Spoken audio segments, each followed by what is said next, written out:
2018년 비교적 최근에 세워진 브라운스톤 인스티튜트라는 미국의 보수 싱크탱크가 있습니다. 이 연구소가 운영하는 웹사이트에 실린 아주 흥미로운 기사 하나를 소개합니다.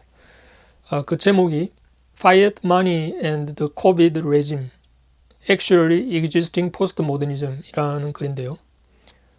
Fiat Money와 COVID-19 체제의 상관관계를 이야기하면서 포스트 모더니즘이 왜 전체주의로 가고 있는가 하는 점을 논증하고 있는 글입니다.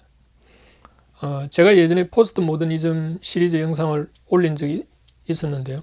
그 세 번째 영상이 포스트 모더니즘은 왜 파시즘으로 가는가 하는 내용이었습니다.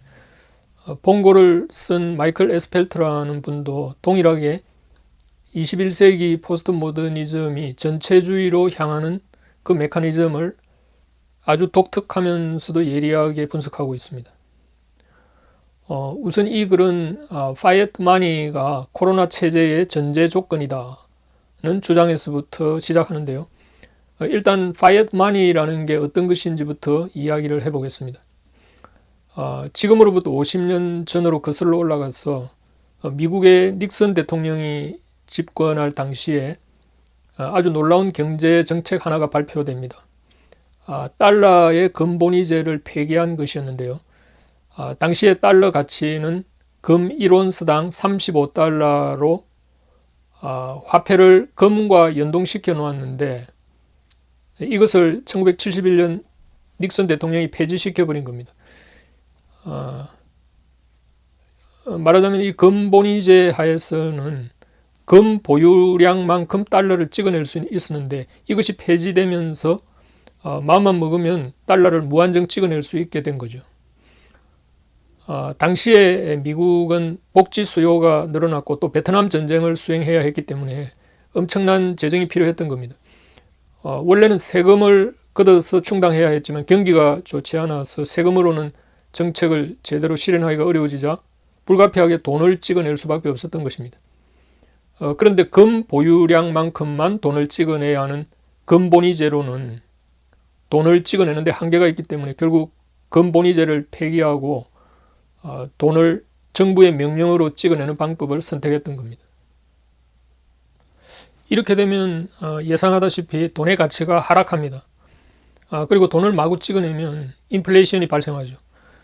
그러나 때로 침체된 경기를 빠른 시간에 살리기 위해서는 돈을 찍어내는 방법이 가장 손쉬운 방법이기 때문에 지금은 금본위제를 유지하는 나라는 거의 없습니다. 이런 금본위제를 폐기한 화폐를 법정화폐 또는 명목화폐라고 하고 영어로 이를 fiat money라고 합니다. 문제는 금이란 가치에 앵커되지 않은 이런 fiat money는 이제 금과 연결되어 있던 그 닷줄을 끊어버린 돈이기 때문에 실제 가치가 아닌 가상으로 만든 가치가 된 셈입니다.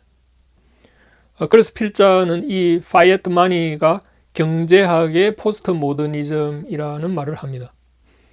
이게 무슨 뜻인가 하면 이런 겁니다. 원래 근대의 계몽주의 시대의 산물로 대표되는 모더니즘 전통이란 것은 인간의 이성과 상식 그리고 과학이라는 보편적 잣대에 모든 사회적 가치가 앵커되어 있었는데요. 이 포스트 모더니즘은 이 이성과 상식, 과학 같은 객관적 가치 질서와 결별을 선언한 사상이기 때문입니다. 그래서 포스트 모더니즘은 마치 파이엇 마니처럼 어떤 실질적 가치에 연동되지 않은 가상의 가치를 구성한 사상이란 측면에서 서로 유사성이 있다는 겁니다. 그렇다면 이 글에서 필자가 주장하는 파이엇 마니가 코로나 봉쇄 정책의 전제 조건이라는 말이 무슨 뜻인지 한번 알아보겠습니다. 결론부터 말하면 이런 겁니다. 파이엇 마니가 객관적인 가치를 가지지 않는 가상화폐이듯이 코로나 봉쇄 정책 역시 어떤 객관적인 과학적 근거로 충분히 검증된 정책이 아니라 오로지 어떤 공동의 이익이라는 가상적인 이념을 내세워서 권력으로 밀어붙인 정책이라는 겁니다. 그리고 이것이 충분히 과학적으로 검증되거나 국민의 컨센서스를 얻지 못했기 때문에 파이어드 마니로 국민들에게 보상을 해주었고 이 보상 때문에 국민들은 코로나 기간에도 반발하지 않을 수 있었다는 겁니다. 이것은 언뜻 생각하면 가상을 가상으로 처방하는 메타버스의 아바타 노름처럼 보이지 않습니까? 그런데 바로 이 노름이 국가 정책에 적용되면 국민들의 기본권이 점점 약화되고 모든 것이 국가에 의해서 주도되는 전체주의 경향으로 나아간다는 겁니다. 그러면 만약 코로나 기간 동안 봉쇄 정책을 펴면서도 파이어드 마니로 국민들을 보상하지 않았다면 어떻게 되었겠습니까? 아마도 코로나 봉쇄 정책은 국민들의 반발로 성공하지 못했을 것이라는 겁니다. 혹자는 이렇게 말할 수 있습니다. 실제로 코로나 바이러스로 인한 인명피해가 속출했기 때문에 국가로서는 국민들의 안전을 위해서 기본권을 제한하는 봉쇄 조치를 취하는 것은 불가피한 것이 아니냐. 이런 말을 할 수 있죠. 물론 이 말은 일견 맞는 말입니다. 그런데 필자는 또 다른 예를 들면서 코로나 봉쇄 정책의 문제점을 폭로하고 있는데요. 그것은 이런 겁니다. 그러니까 공공장소에서의 흡연 규제의 예를 드는데요. 공공장소에서의 흡연 규제는 흡연자들의 자유와 권리를 제한하지만 대부분 흡연자들이 반대하지 않는다는 겁니다. 그 이유는 흡연 노출과 폐암 사이에 강력한 통계적 상관관계가 있고 그리고 또 이건 오랜 기간 동안 검증이 되어서 이미 국민들 간의 컨센서스를 얻었기 때문이란 겁니다. 그러나 코로나 기간의 봉쇄 정책은 어떤 명확한 과학적 검증을 오랜 기간 거치지 않았고 막연한 공공의 안전이란 가치를 내세워 정부가 일방적으로 국민들의 기본권을 제한했던 조치이기 때문에 흡연 규제와는 차원이 다른 전체주의적 발상이라는 겁니다. 여기서 필자는 공공의 안전이란 일종의 공동선이란 가상적 개념을 언급합니다. 영어로 common good 이란 용어를 사용했는데요. 이 개념이 어떤 거냐면 이런 겁니다. 제가 이런 예를 들어보겠습니다. 미국은 총기 소지를 합법화하고 있는 나라죠. 그런데 많은 사람들이 의아하게 생각합니다. 총기 소지는 사람을 죽일 수 있는 가능성을 높이고 총기 규제는 사람을 살릴 수 있는 가능성을 높일 것 같은데 왜 미국은 총기 소지를 법적으로 허용하지? 라는 의문을 가집니다. 그런데 과연 그럴까요?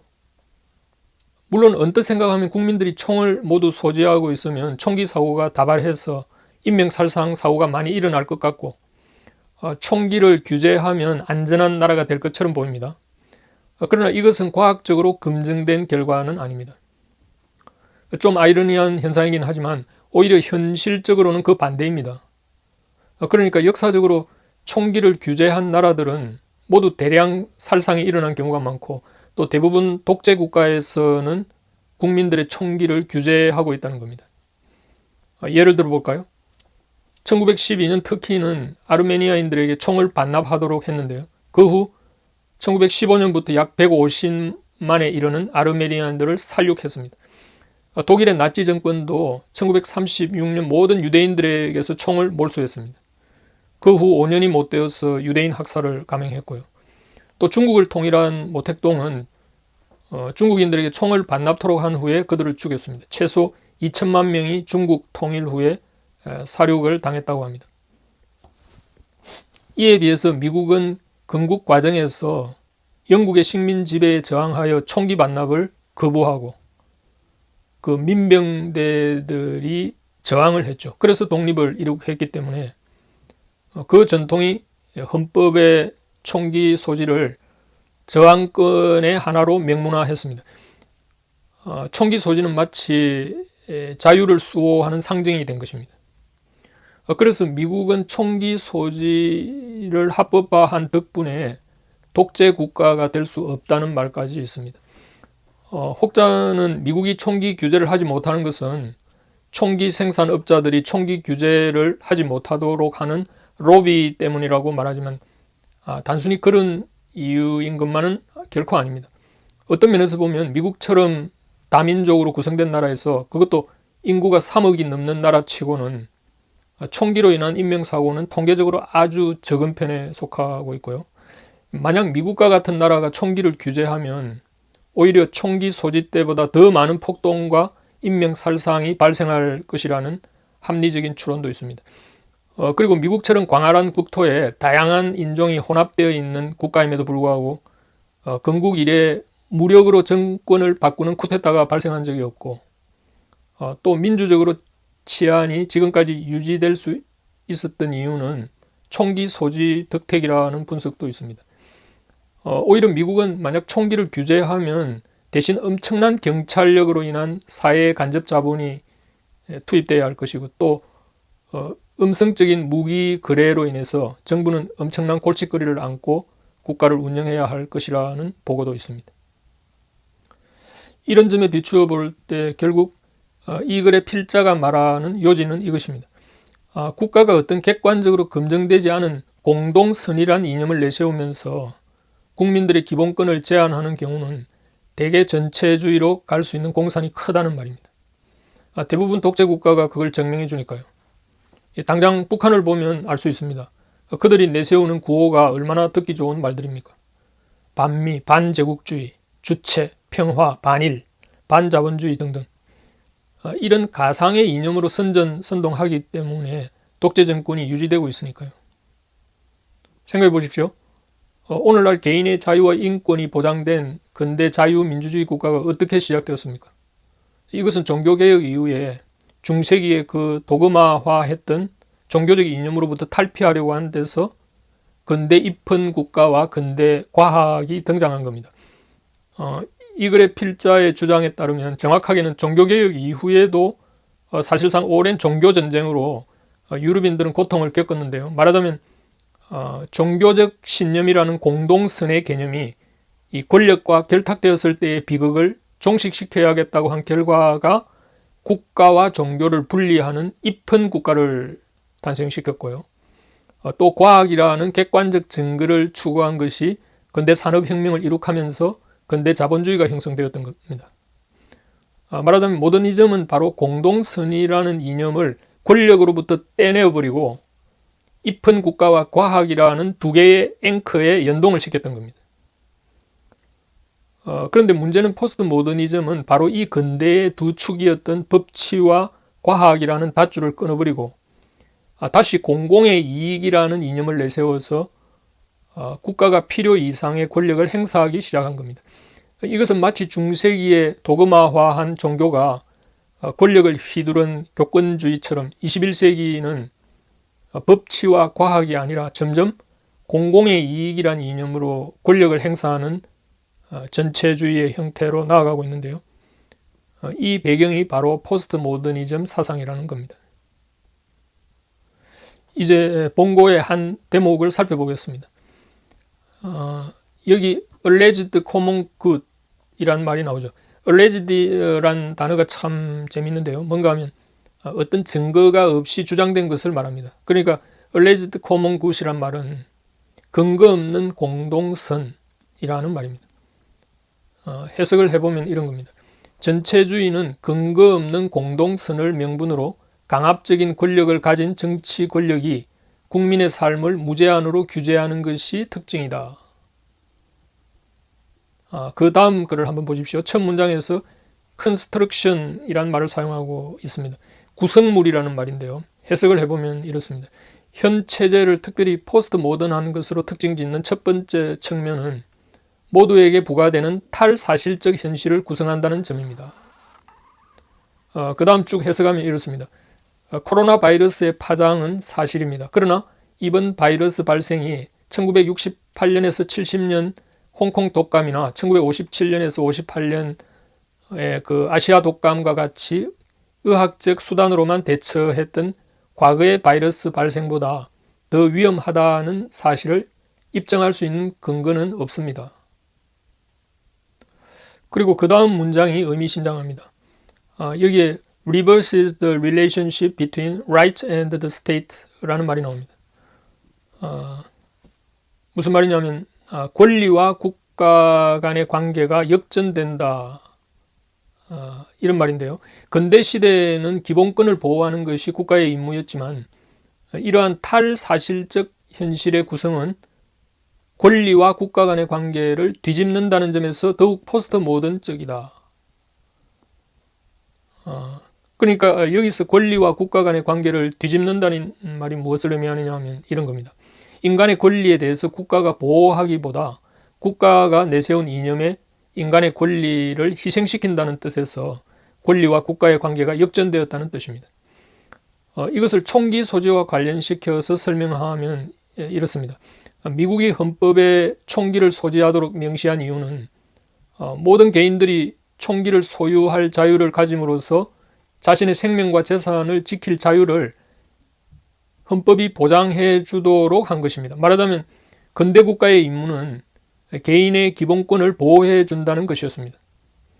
그러나 탈근대, 그러니까 포스트 모더니즘 시대의 국가는 점점 이런 법치를 벗어버리고 어떤 공공의 이념을 내세워 개인의 권리를 빼앗아 버린다는 겁니다.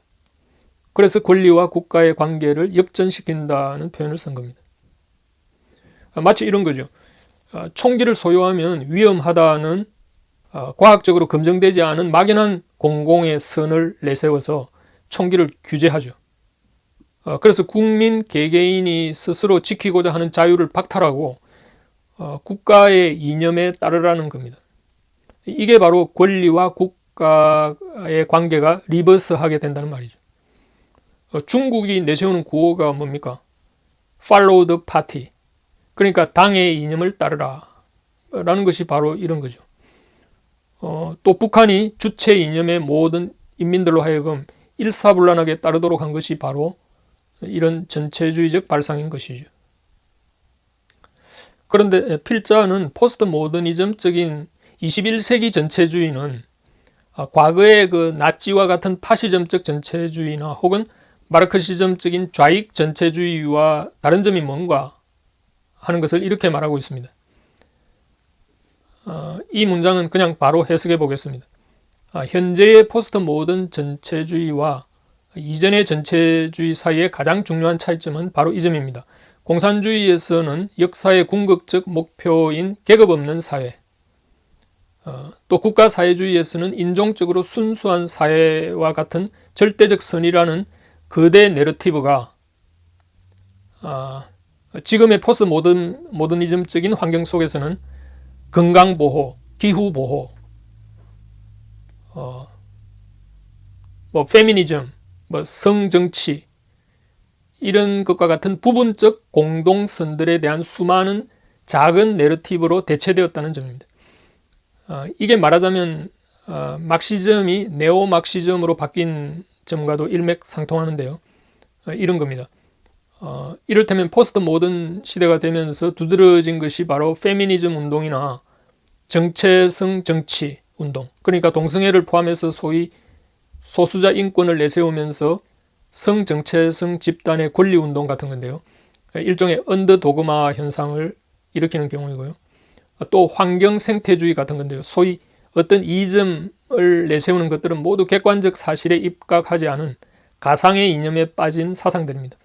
환경주의자들이 그런 경우인데요. 이들은 그 4대강에 설치한 보가 과학적으로 수질 개선을 했고 또 관계 용수에 긍정적인 영향을 미친다는 객관적 통계를 절대 인정하지 않습니다.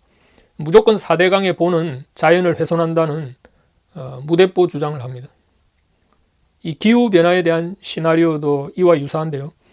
진짜 환경 관련 전문가들은 기후변화가 일어나고 있는 것은 사실이지만 기후위기는 아니다는 겁니다.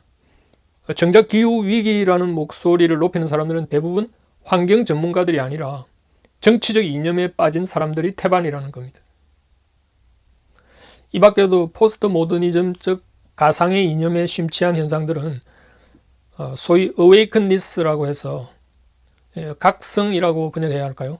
우리말로 하면 깨시민 운동 같은 거고요. 또 캔슬 컬처라고 해가지고 취소 문화라고 해야 하나 이런 것도 있고요.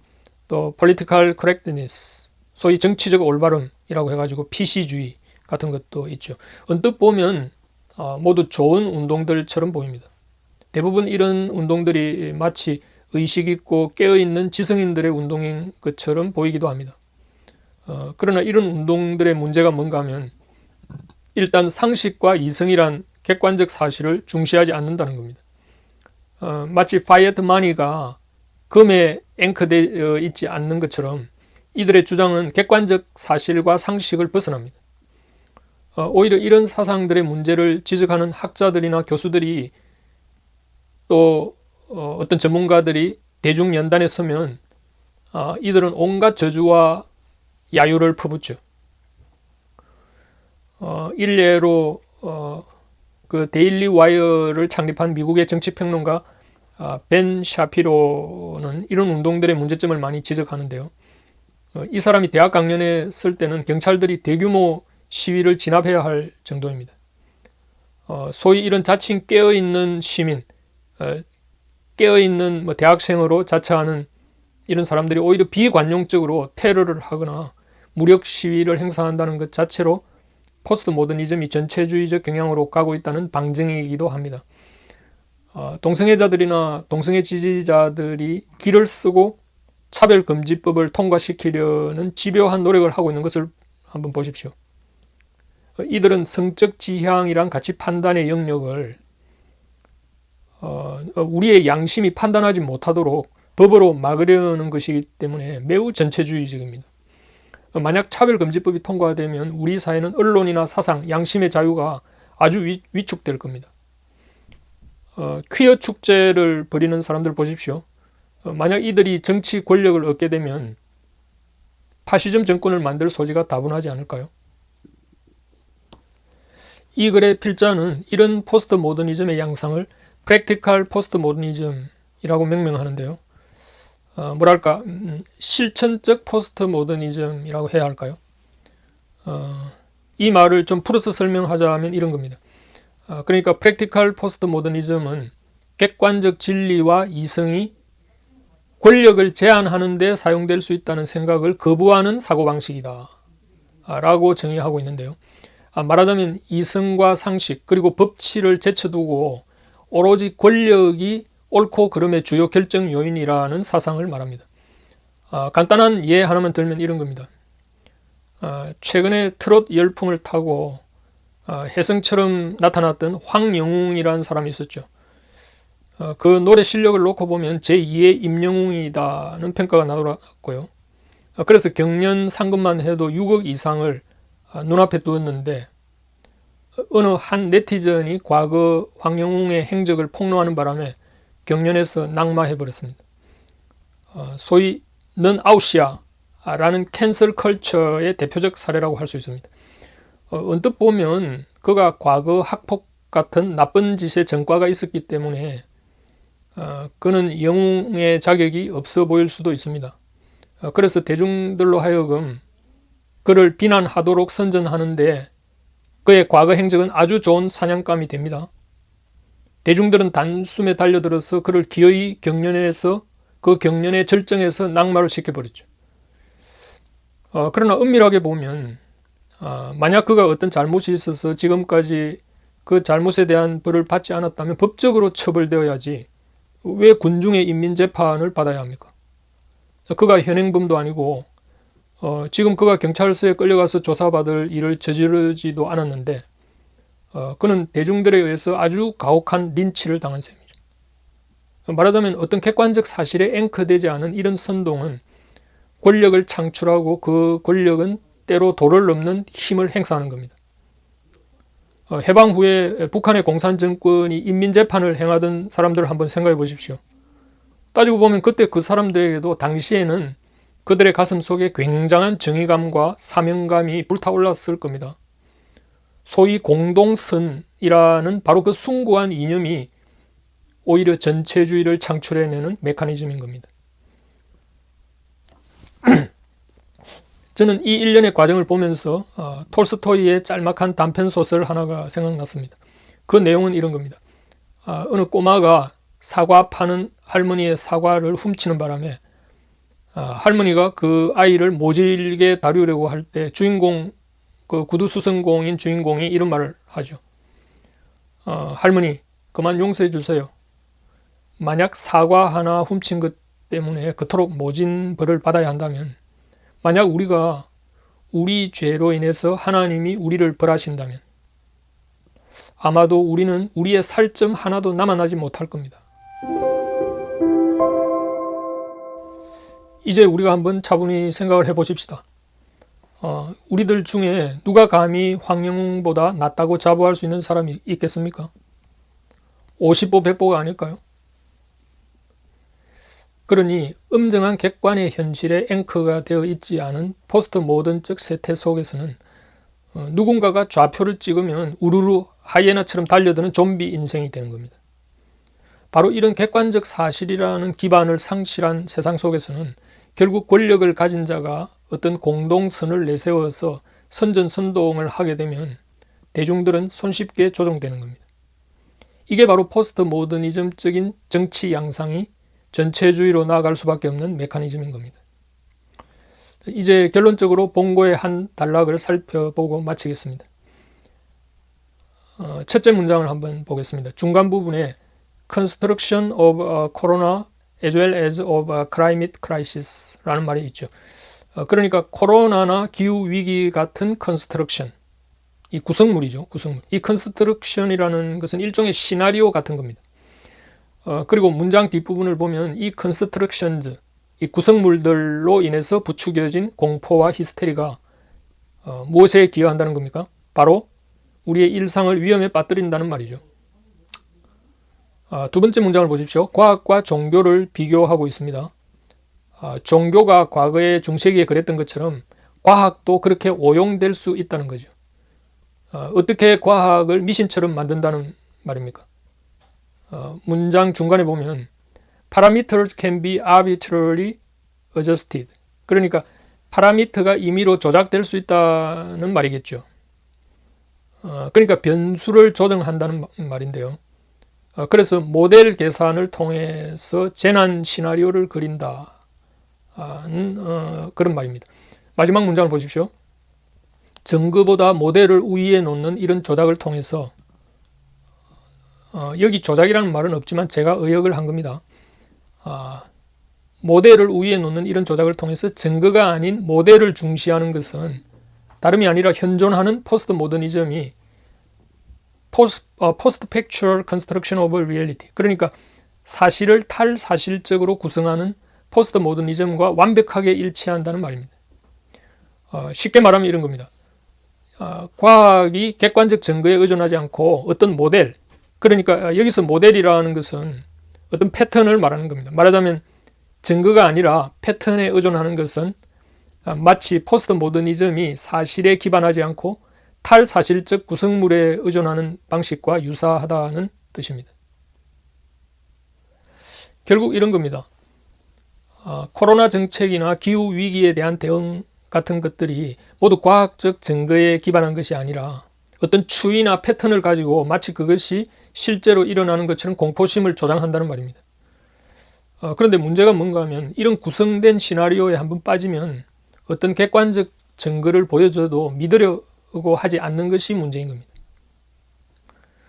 그래서 저는 문득 이런 생각이 듭니다.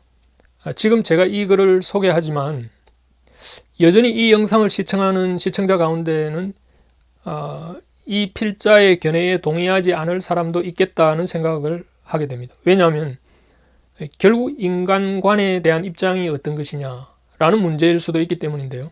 예를 들면 이런 겁니다.